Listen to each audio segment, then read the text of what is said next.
Paul Wellburn, and I'm going to show you how to make a perfect carpaccio of Irish beef. For me, fillet is the best to use for carpaccio. I only want the centre cut here because I think that's the best part to use for carpaccio, but so you can use everything else for different cuts. There's no wastage. So I'm going to move away the chateau and the point. I'm going to remove every part of the sinew. Essential to have a nice sharp knife and make nice long strokes. You don't want to be cutting into the fillet itself. And as always, the better the product, the better the eating. So I've added my own twist to this dish.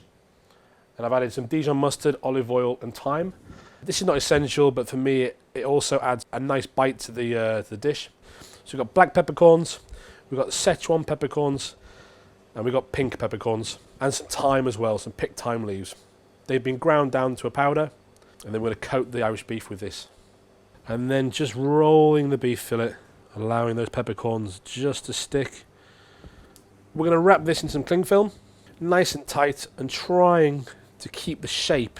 I mean, this cling film is quite a chefy technique, but it just really does help to get that really nice barrel shape. So this has been in the fridge now for about 15-20 minutes to firm it up. We've taken the cling film off, and now we're going to give it a good seal in a pan to get a nice crust on the outside, just to seal the outside.